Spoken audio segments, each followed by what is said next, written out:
자, 안녕하십니까, 베타라이브입니다. 자, 이번 시간에는 추석 연휴 때 주식시장 체크 포인트에 대해서 좀 말씀을 드릴게요. 자, 뭐 민족의 명절 추석이 다가오는데 우리 시장은 글로벌 증시 지금 중요한 어떤 이벤트들이 좀 있는데 우리는 이틀 정도 휴장을 하게 되겠죠. 목금. 자, 일단 체크 포인트 첫 번째는 내일 선물 옵션 동시 만기일이 있어요. 우리가 3월, 6월, 9월, 12월을 큰 장이라고 불러요. 이 좀 옛날 하시던 분들이 그런 얘기 많이 하는데 큰 장이라 그러죠. 동시 만기일이 있는 선물 옵션. 자, 이번에 포지션들은 뭐 올라왔고 외인들이 좀 선물에 대한 굉장한 상방에 대한 그런 의지가 있어요. 그리고 물론 수익도 굉장히 커요. 지금 현재 어느 정도 차익 실현을 하면서 올라가고 있고 추가로 무너질 확률이 매우 적어요. 내일 같은 경우는. 그래서 9월의 상승은 사실상 뭐 여러 이유가 있지만 무역 협상이 좀 진행이 활발해지는 거, 그리고 9월 FOMC도 있고 뭐 여러 가지가 있지만 사실상은 7, 8월에 낙폭이 컸기 때문에 지금 많이 올라오는 거란 말이에요. 결론적으로는. 그죠? 그런 가속에 제동을 걸 이유는 없어요. 선물 옵션 만기일로. 오히려 상승의 가능성도 좀 있어요. 좀 좋은 상승의 가능성. 지금도 코스피 같은 경우 보면 2030, 그러니까 즉 60일선을 계속 타진을 하고 있죠, 현재. 자, 이렇게 보시면, 그죠? 지금 현재 장중입니다. 실시간. 지금 녹화하는 시간은 10시 23분이에요, 오전. 자, 여기 보시면, 돌파, 실패. 현재는 실패지만 계속 트라이를 하고 있죠. 그리고 추세선도 이제 올라타면서 이 검정색 추세선, 기울고 있는 하락 추세선을 일단 들어 올리려고 애를 쓰고 있어요. 이런 흐름에 있고, 내일은 일목상에 이제 변곡일이 돼서 원래는 변동성이 좀 클 수가 있는데 예전에는 뭐 그런 말들 하셨어요. 추석장이면 뭐 현금화를 해서 뭐 개인들이 뭐 많이 팔아서 뭐 빠진다. 그건 다 이제 옛날 말이고 그런 현상들은 뭐 없어진 지가 수십 년이 지났어요, 벌써. 그런 건 큰 걱정은 없고요. 그리고 지금 스탠스도 그럴 스탠스가 아니라는 거. 자, 그렇게 뭐 첫 번째 이벤트들은 넘어갈 것이고 내일. 자, 그리고 12월 ECB 유럽중앙은행의 통화정책회의가 있어요. 그러니까 이것도 지금 굉장히 좀 민감하게 좀 받아들이죠. 기대를 하고 있고. 근데 특히 사실은 유럽장이 지금 굉장히 좋지는 않아요. 그죠? 유럽 국가들의 경제 상태도 지금 안 좋고 경기 침체를 조금 더 빨리 겪고 있고 또 영국은 뭐 브렉시트 문제도 있고 이런 것들이 유럽은 조금 문제가 되기 때문에 오히려 더 통화정책에 대한 기대를 하고 있죠. 부양책을. 근데 금리로서는 지금 거의 마이너스 금리이기 때문에 쉽진 않을 거예요. 그런 것들은. 하지만 어떤 증시든지 요구하는 건 부양책, 경기 부양책. 그걸로 인해서 다 가는 거죠. 왜? 주식은 선행지수이기 때문에요. 그죠? 후행지수가 아니라 동행지수도 아니고 선행지수이기 때문입니다.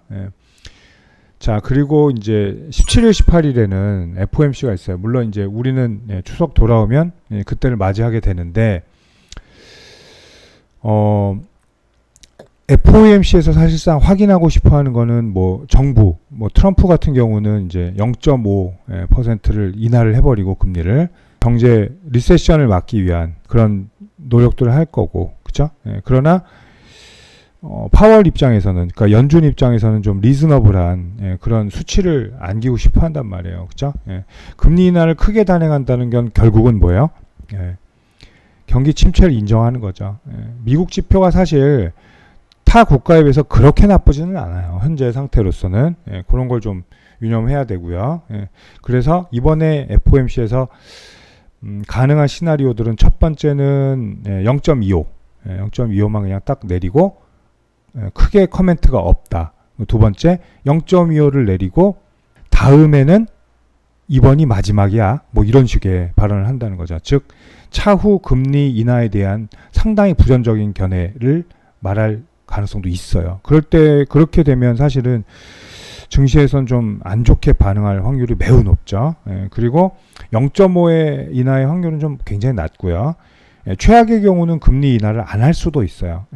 6일 날 쥐리 연설에서 제롬 파웰 연준 의장이 말한 건 뭐 사실상 미리 힌트기도 한데 인하의 가능성은 있는데 차후에 그렇게 뭐 공격적으로 금리 인하를 해서 경기 침체를 인정하는 그런 발언은 아니었다는 얘기죠.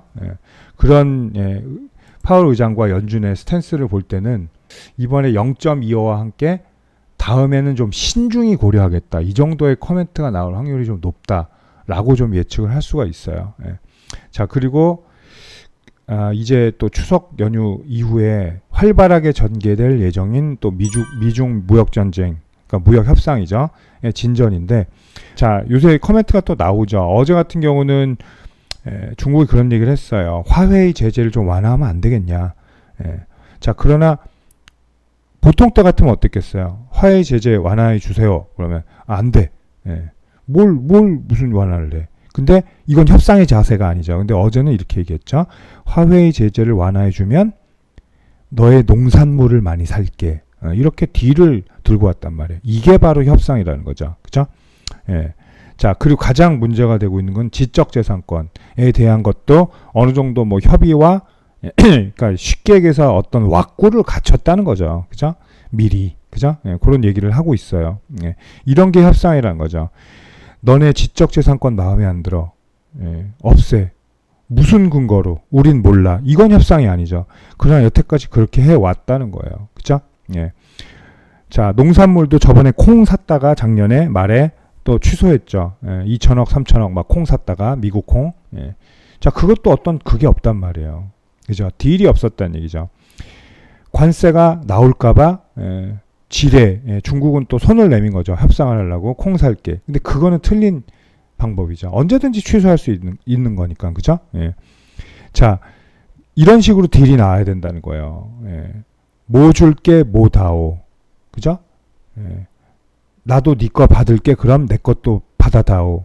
이런 딜들이 이제 나오기 시작한다는 거죠. 물론 무역 협상은 타결은 힘들어요. 완벽한 타결은 거의 불가능하고 이번에도. 그러나 시장이 원하는 건 뭐다? 어느 정도의 성과를 요구한다. 즉 진전 상태를 요구한다는 거죠. 그런 일들이 이번 이제 주식 연휴 시장 들어오면서의 이런 체크 포인트가 되겠습니다. 내일 선물 옵션 만기일 뭐 무사히 잘 넘어갈 거라고 예상이 되고요. 우리 10일 유럽 중앙은행에서 통화정책회의에서 어떤 경기 부양책들이 또 거론이 되는지도 주식시장은 유심히 지켜볼 거고요.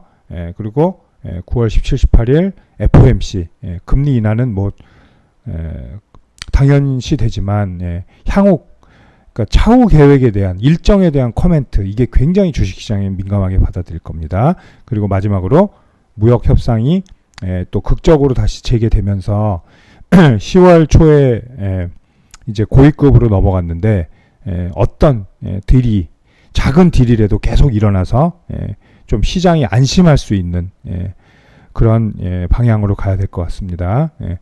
자, 이상으로 방송을 마치고 추가로 궁금하신 사항이나 또 저와 함께하고 싶으신 분들은 하단 링크를 클릭해서 무료 카톡방에 입장하시면 됩니다. 감사합니다.